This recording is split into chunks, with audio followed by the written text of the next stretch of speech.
Hi, Mountain Dwellers. Paul LaFontaine from Majestic Mountain Movers, and today's topic is 5 ways to save money on your move.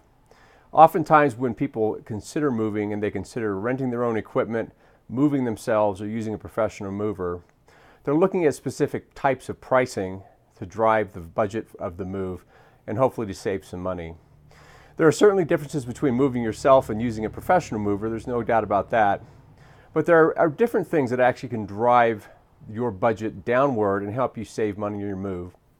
And I wanted to say 5 things that are within your control that will help you actually save money on your move. The first and most important thing is move less stuff. The amount of things that you take with you is going to drive the price of your move. We all have a certain amount of stuff that we like to have around us. Our own personal possessions is a very private thing. There's no wrong answer there, but the reality is the more things you have to move, the more you're going to actually pay, particularly here in the mountains. 70% of homes in the mountains are sold furnished. You are making a decision on what are the most valuable things you're taking with you. If you sold your home furnished, tend toward taking only the most valuable things that you really care for and you know will work with you, work in your new environment, or in fact have sentimental value. If there's an item you think you can buy at the store that you can find in your new location, that you're questioning about whether you should take it or not, default to not taking something versus taking something. Many times we talk to folks and they're looking at that move and they say, oh, just go ahead and take it. I would actually suggest you go the other way. Choose not to take it. As you do that, you'll slim down the size of your load and therefore a major component of your cost. The second thing is pack as much as you can yourself. Packing is actually not that difficult. It can be a bit tedious, and we totally understand that. But having a professional pack something that's not breakable, you should really think about that, because if you can throw that in a box yourself, if you have a ski jacket or something very hardy you can throw in a box yourself, that actually will save you a lot of money, not only on materials but also on time. If you have a professional packing things that aren't really breakable, you're spending a high amount of money on something that you could do yourself quite easily. Of course, you don't have the time, we're happy to help you out, but packing as much as you can yourself is a way to save money. And one way to look at that is if there's something breakable or valuable that you're taking with you that you're not comfortable packing, by all means, have a professional help you out. But if you really know that item is difficult to break, like a book or a ski jacket, pack that yourself and that'll save you some money. The third thing is disassemble items yourself if you can, or have a friend who's handy with a wrench do that for you.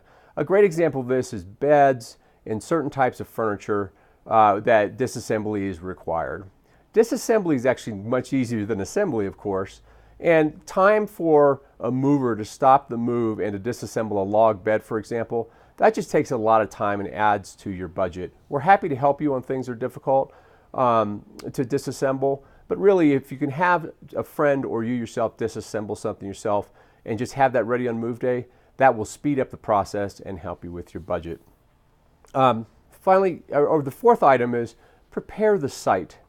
So there are just things that will slow down a move, like an icy set of steps. We're not going to actually want to move things, any one of us, whether it be yourself or us, you don't want to actually move a heavy box or carry something across an icy set of steps. And if it's the winter time and there's some ice, get that ice taken care of ahead of time. That will speed up the move. For instance, if you throw salt on the ice the night before and you get that ice taken care of, then move day will go very quickly. That will also help with your budget.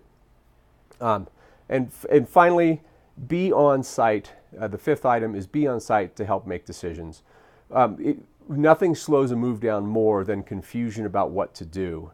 So if there's an item that needs to be moved that is not clear for whatever reason in the communication, and the movers have to stop to find out if it needs to be taken, that just slows down the process and that adds to budget. If you're there, you don't have to be in the middle of the move by all means. You can be comfortably sitting aside. But if one of the movers will come and ask, hey, do we need to take this item? Would you like this wrapped? Would you like this later on in the move? In other words, would you like this first, to come off the truck first on the other end?